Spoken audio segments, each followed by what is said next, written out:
Hi, everyone. Welcome back to Jewish Teen Talk. Hi, everybody. We have some amazing questions that we're going to respond to today. And we apologize for how long this has taken for some of you that are tuning in and trying to hear your questions answered. But rest assured, every single question will be addressed on Jewish Teen Talk. Absolutely. And I know that there are some people reached out to us who want to be interviewed. I want to let you know that we want to get more up to date with the questions that are coming in. And that's why we're going to do a few episodes with Bashie and I, just going through questions and trying to answer as many of them as we can. And then in a few weeks, when we are more caught up with the questions, I think every single one of your questions that come in deserve the time that's needed to answer them. So once we've done that, we'll be able to... help me finish the sentence. We'll be able to contact you directly. Yes. This is when we would do heavy editing, Right. But then the episodes don't air. So we're just Exactly. going to be super raw. We finish each other's sentences, That's jumping in, and We're also getting really old. hopefully we're going to make sense. Okay. Question number 1.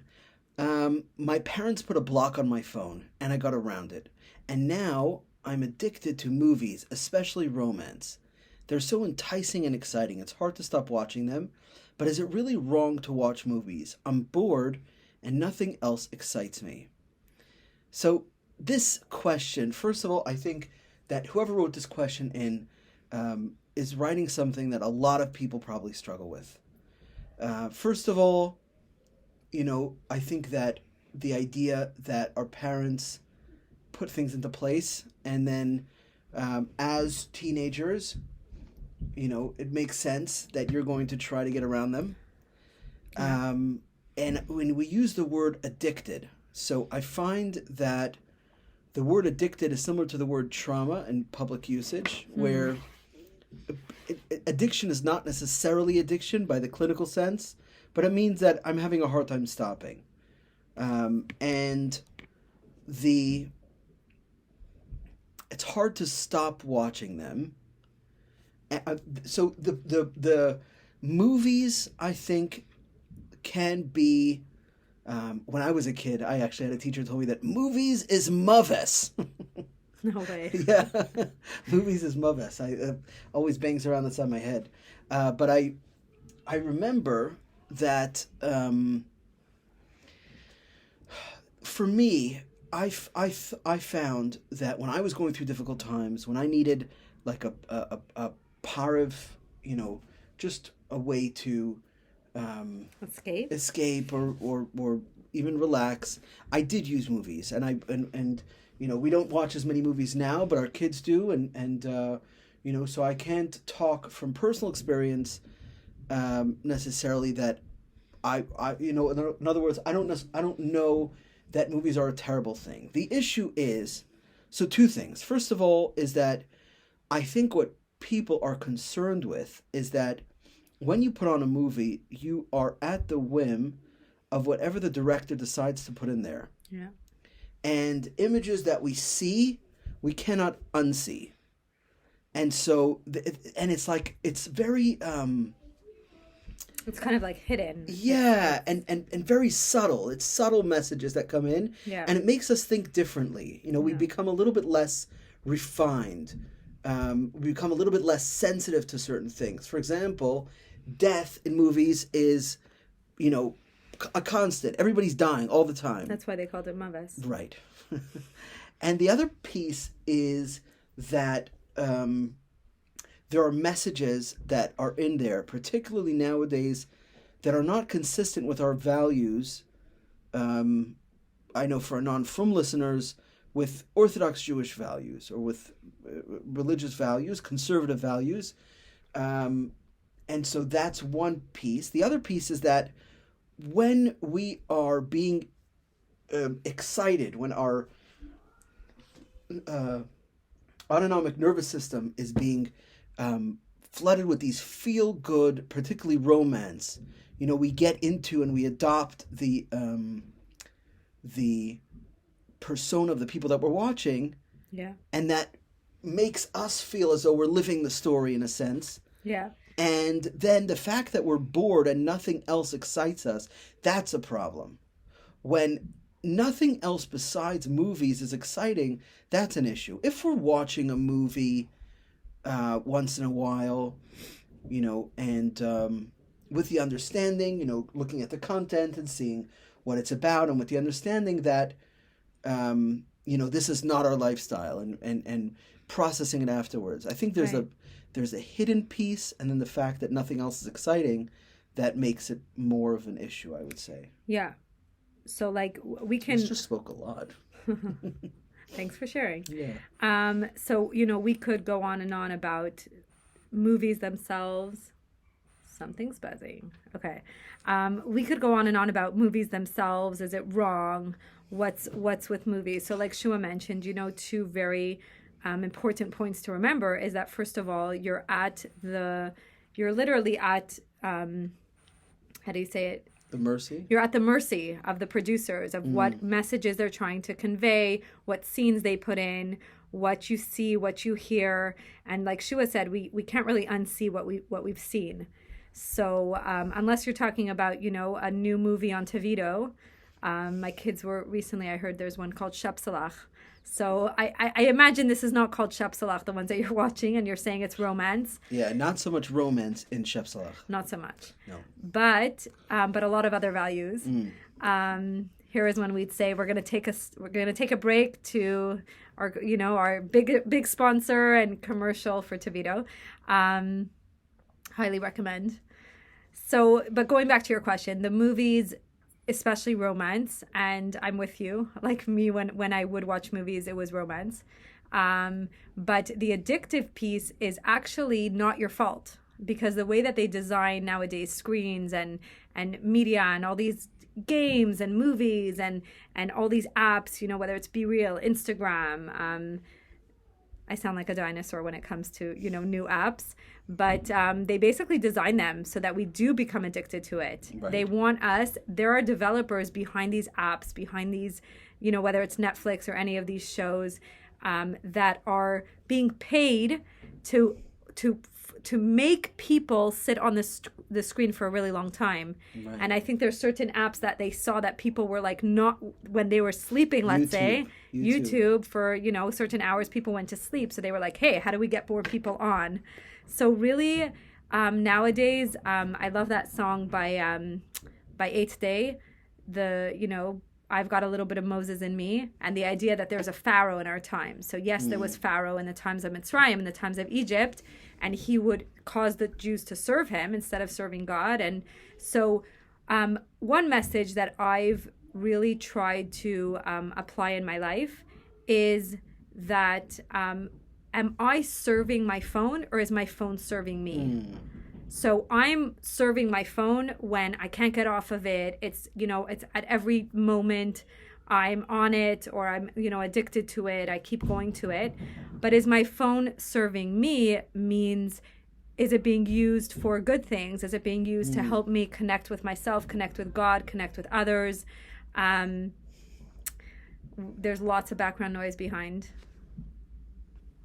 So, do you want to pause for a second? Can we? No, I don't think so. Okay, we'll continue. We're just going to keep going. Okay. This is our commitment to you, our Jewish Teen Talk listeners. Unless you want to... Okay, we're going to try to continue. Okay. So, is it wrong to watch movies? That is a very personal question based on the standards in your home. Family standards, yes, exactly. of course. Like in some homes, kids are watching movies, like Shua said. Ours do, obviously, like, with parental controls or with filters. With our guidance, right. And that's in our home. But then in another home, it's only Jewish videos or only Tavido. In another home's not even any screens at all. Right. So we have many, many different listeners tuning in. And for us to say... Maybe also community standards. Of course. Of course. So we're just giving you, the background behind movies and how they're designed. And the fact that your parents put a block on your phone... See, it means that they care about you and they want to protect you.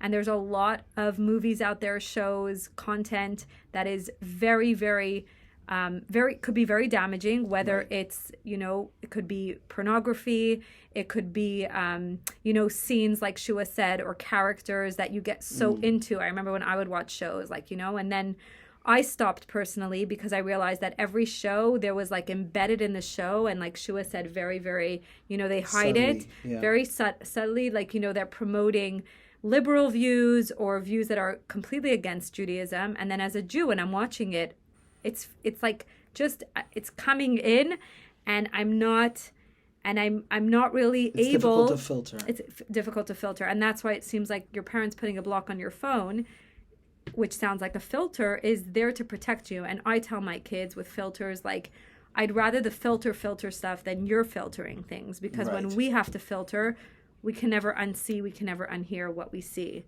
Right. And maybe I would suggest that, I understand that you're saying you're bored and there's nothing else, and this is like a quick fix, and it's, quick and easy. It could be also that it's distracting, or the stories themselves are very interesting. I mean, if you think about it, if you're brought up religious like myself and Shua, like, we don't witness much romance, because, Hashem designed that part of a couple's relationship as a very private, holy experience. So a lot of times, people, so for whatever reason, Well, I would say maybe we experienced romance, but it was in a very modest way. yeah, In other words, it wasn't public displays of affection, but it was more knowing that our parents were there for each other, knowing that our parents respected each other, knowing that they appreciated each other. of course. The other thing I wanted to mention, I don't know if you Yeah, but finished.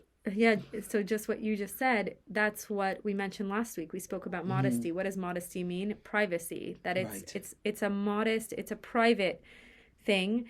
And just to tell you that Boundaries, maybe? boundaries, yeah, that was a word too. But I just wanted to finish my thought that the romance, and my mother would always tell this to me, the romance in the movies and the romance in the shows are not real. That's not what real romance is. So I'm Right. saying this in loving memory of my dear mother, who would always say that to me growing up.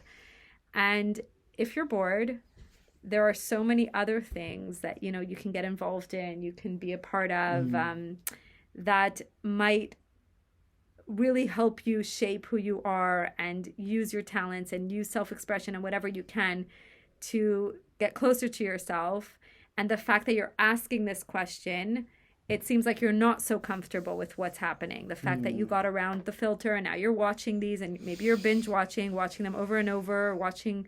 So the fact that you're asking this question is a good thing, Yeah. because that means you're not just okay with, Yeah. finish my sentence now. It's your turn. You're not okay with going against your parents' values. You don't feel comfortable with that, Right. and you're really not okay with what you're doing, which is why you're asking the question. I think that Bashie and I always tell our kids that it's not that we don't trust them, but we don't trust the device, and we don't trust the content. And they hate when we say that. Yeah, and you might hate listening to it right now. The other piece is, and I know this is also can be very difficult to hear, or maybe you don't feel like it's something you can do, but I would recommend, because the really addictive tendencies hide in shame and dark places. And I would suggest to reach out to your parents. Your parents love you, and they're trying to protect you. Yeah. And have an honest conversation with them. Yeah. And see what happens. It could go horribly wrong, but most of the time, it's really an experience that brings you closer together. Yeah. So next question. I have uncles and cousins that identify as conservative and reform. I want to know, how should I perceive these movements that do not follow the halacha? Because I heard so many times that they are wrong and bad things. Can we respect them as Jews but not agree with their ideas, and how? So awesome question. Halacha is a Jewish law.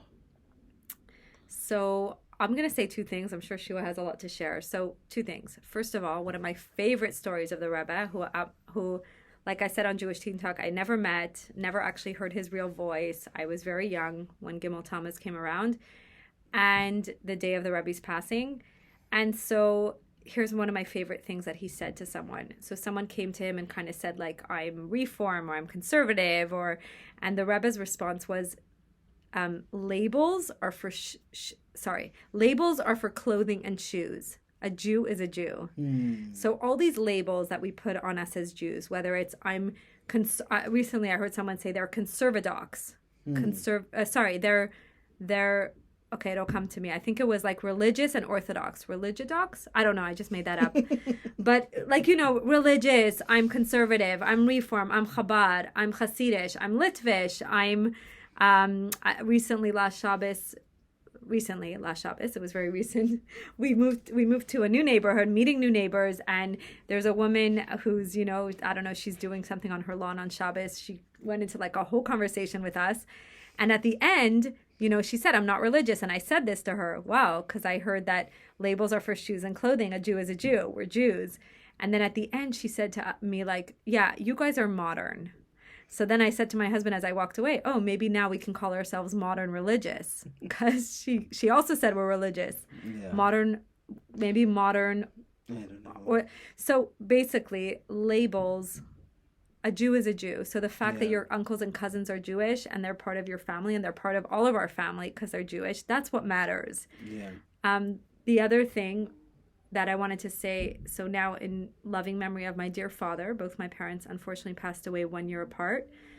My father would always teach us this, and it's been a value for life. He would tell us that when the Jews left Mitzrayim, when the Jews left Egypt, and they went through the Yam Suf, they went through the Red Sea, and it's not only that they all went on one path as the water dried up and they were able to cross over to get the Torah, but there were actually 12 channels. And I think someone told me they didn't even all go straight like that. There were like, like twists, curves and paths. So my father would say that everybody was going to the same goal. Everybody was going to receive the Torah to serve Hashem, but everybody has their way of getting there. And so this is really how he brought us up, that we respect all types of Jews. It doesn't matter where they come from or what they call themselves or how they identify, because we're all going towards the same goal. We all want peace in Israel right now. We all want Mashiach to come, whether or not we're scared, like we mentioned last week. We all want this world to be a better place. And so if one uncle or cousin identifies as conservative and another reform, and maybe, I don't know how you identify yourself, but you're one family. And that's all that matters to Hashem, is that we all are one family, and that we're growing together.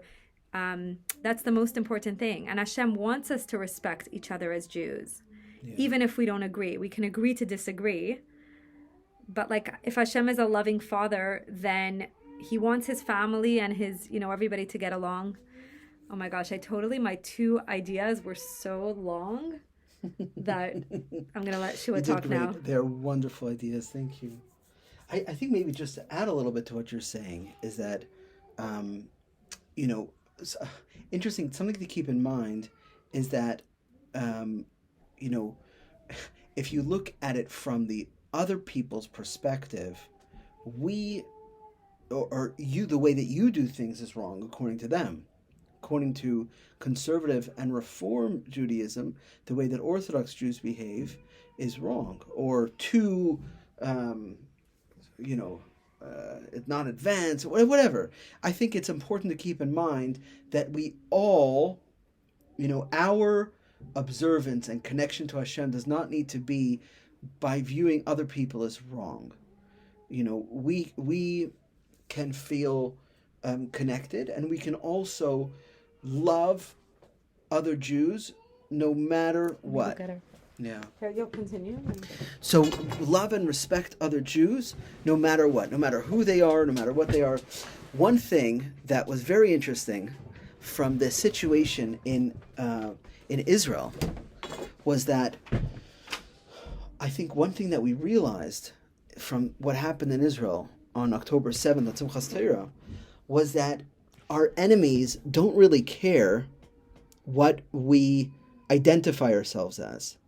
Our enemies wanted to kill us, and the people who were pro-Palestinian and wanted peace and helped Palestinians and gave jobs of Palestinians were also kidnapped, were also murdered. Those who identified as religious and those who identified as reform and those who identified as anti-religious were all killed. The differences that we have between us are things that we create, and those push us apart. And what our enemies understand, and something that we are learning, and I think that's one of the greatest lessons from the horrible situation that the pogrom that took place on October 7th, is that our enemies understand that we're all one. So I think you wrote the answer yourself when you said, can we respect them as Jews and not agree with our ideas? Yes. In other words, we respect and we love them just because they're Jews. They are sons of Avram, Yitzchak, and Yaakov, Sarah, Rivka, Rachel, and Leah, the same as we are. And the same way, and we can hold two opposite ideas at the same time. The same way that we love them, and we love them unconditionally, we also don't agree with their ideas. And we can do both things. We can hold two opposite ideas at the same time. I'm sure if Bashie was here, she'd have a lot to add to that, but I think, and it's not an easy thing to do. Holding two opposite ideas, it's, in a way, when people believe in something or hold of a certain idea that is the opposite or against ideas that we hold, it sometimes makes our way of looking at things feel a bit weaker. And so sometimes we can, and it's a little bit, it's sad, but sometimes we can help ourselves feel better about what we believe in by being strong against other people who don't believe in the same things. And the truth is that we can know our own truth and love other people who don't believe the same way as us at the same time. So it's definitely it's not an easy thing to do. It's an avodah, as we call it. It's a service of Hashem, but that, I think, is the path forward. Okay. Question is, how do I deal with being tznius and covering my legs and elbows when my friends don't? So, I feel so weird. I feel so weird being tznius and covering my legs and elbows when my friends don't. So I think this question, there are two pieces here. There's a piece of tznius, of modesty, of you having your standards, and I really give you a lot of respect for holding to your standards even when other people don't. And that's not an easy thing to do. So I really respect and admire that. And the other piece is the peer pressure. So other people are not doing what you're doing, and if it's okay for them, then why is it not okay for me? Maybe that could be something that you're struggling with. But and that piece is a very, very difficult thing to deal with, where it's knowing that I'm doing what I need to do, I'm doing what I have to do, even when other people are not. We interrupt this programming. Even when other people are not, we can do what we need to do. And also, to keep in mind that when you keep to your values, I think that people who are from schools and who don't necessarily struggle with people around them not holding to the standards, because there's school rules, there's Jewish rules, but there's also school rules, and then everybody's doing it, so it's not as hard. And I don't think people who don't experience peer pressure can know what that's like, to be holding to standards and doing the right thing even when everyone around you is not. That's a very difficult thing. This week's Parsha, Chayei Sarah, I think it's Chaisar. I hope it's Chaisar. I'm pretty sure it's Chaisar. Avram Avinu was the one, Echad Hayavram. He was the one who, it wasn't as though, you talk about peer pressure, he was the only one in the entire world that was believing in Hashem. He had these ideas that no one else in the world had. So yes, it will feel weird. And, the struggle is real. At the same time, I think that the way that we learn from difficulty and overcoming difficulty and keeping to our standards is very, very powerful. And it gives us a strong direction for life. Okay. Next question. This is a bit of a heavy question. And it's a two-part question. Question is how to deal with being suicidal in high school and struggling with tznius, which causes fights at home with parents. Yeah. So, first of all, thank you for reaching out. There are, I think when we're talking about, I definitely want to first recognize the incredible amount of emotional pain that you're dealing with that's leading you to feel suicidal. Because I think that people who haven't experienced it wouldn't necessarily know what that's like. And we have a very special guest with us today. Everyone, on Jewish Teen Talk, I'd like you to meet Sheva, who woke up from her nap. Jewish Teen Talk. Hi, everybody. You're going to help us answer questions? So we're talking, this is the perfect time, because if you're suicidal and you see this girl, I think it would be very helpful. I think that, I was just saying, candy is so yummy, yes. I think that when we are so incredibly emotional that suicide or that taking one's life seems like the only answer, that is a very, very difficult place to be in. Yeah. There's also, I just want to mention that there's also passive and active suicidal ideation. So there is, we can have this idea of my life is so terrible, and this concept of it would be much better if I wasn't here. Chas v'shalom. But if that's not as, we wouldn't necessarily take it as an active threat to life if you don't have a plan or a way in mind, a time frame and a way in mind of actually going through with taking your own life. Right. So in other words, is it like I can't handle, sorry for the crackling. We are doing, no, I'm going to give you a few and then we're going to put it away because we're going to get a tummy ache. We're doing Jelly Bellies. So we interrupt this program to bring to you Jelly Belly, our sponsor, and the letter J. No, because you're gonna get a tummy ache. Okay. You're gonna get a tummy ache. I know. So you want a few more? We are powering through, folks. We're doing this. We're gonna do this, whether or not.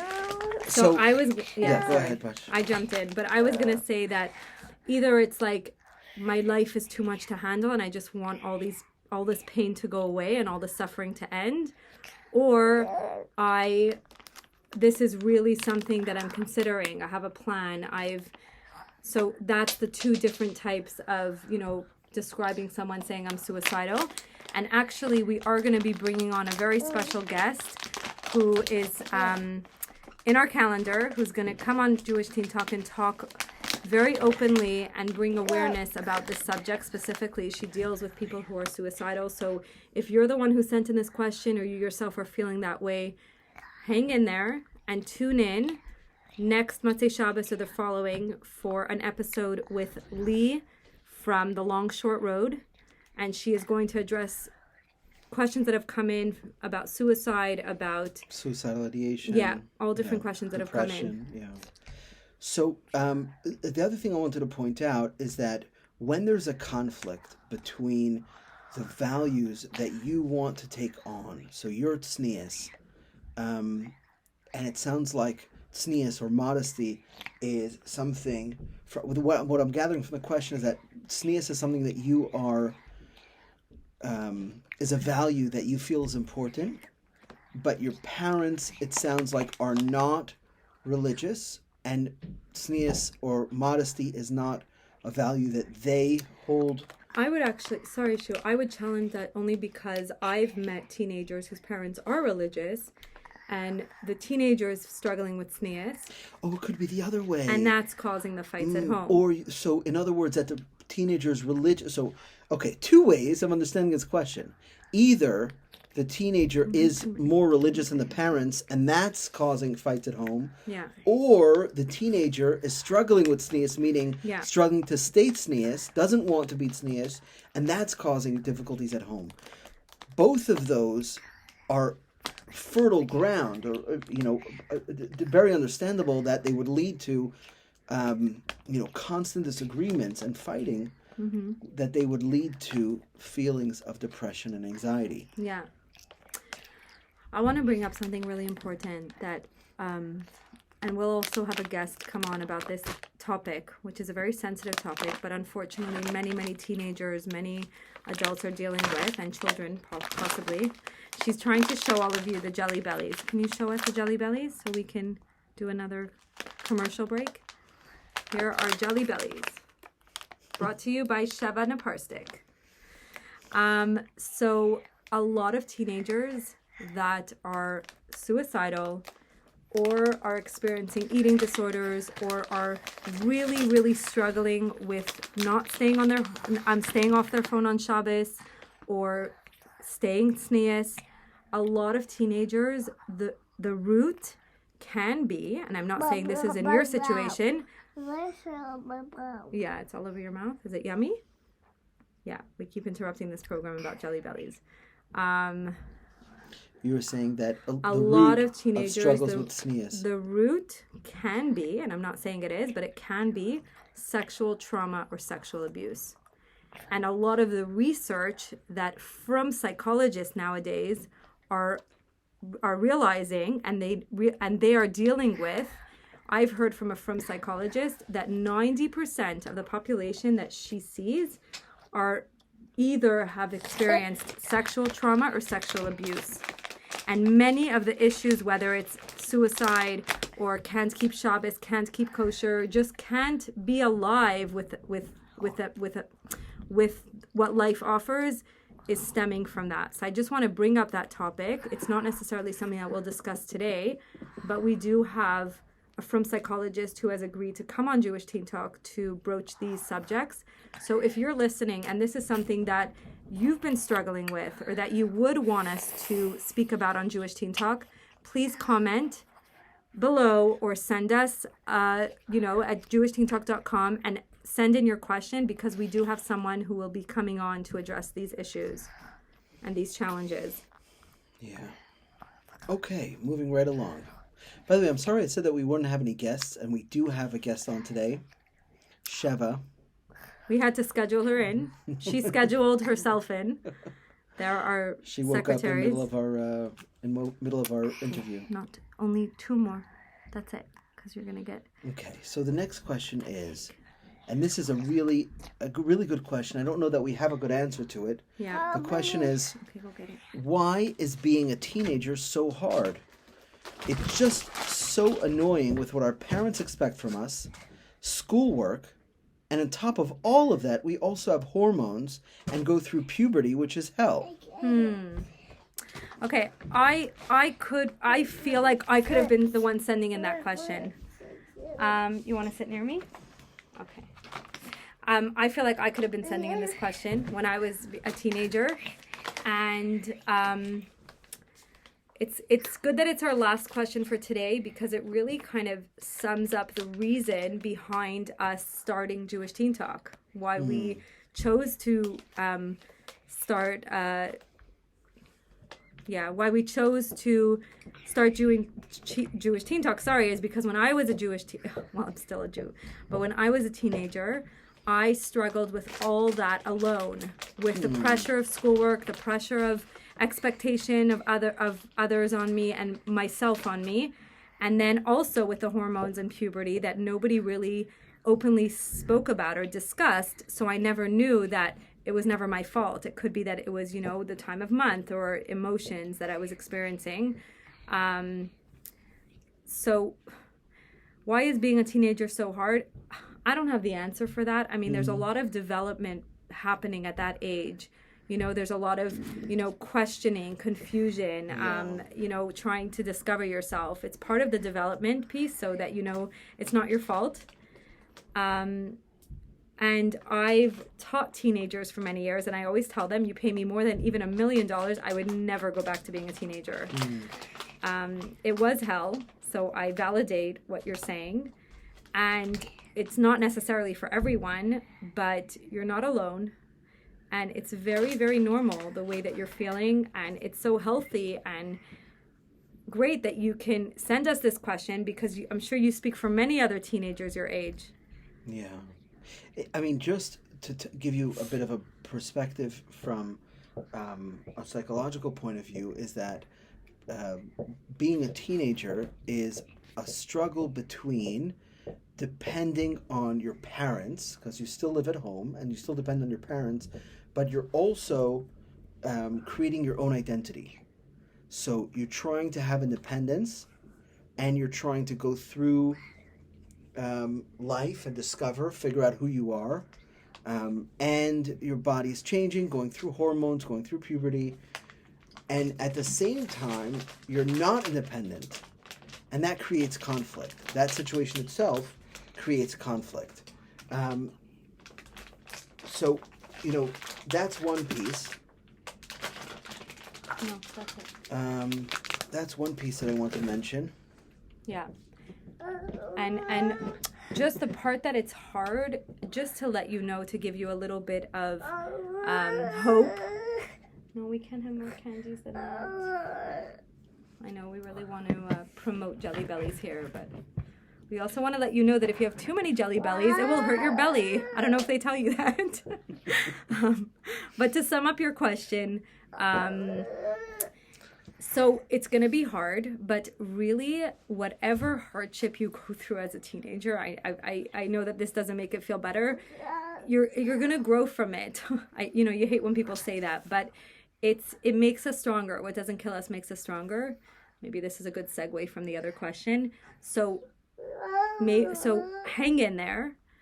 Yeah. And what you go through is going to shape who you are. And the only way that I am who I am today, and I'm sure Shua could say the same for himself, is because of the challenges and the journey and the hardships that we went through. They don't last forever. The life isn't created that way. Right. And it is difficult to be a teenager. It's also, think of it as growing pains.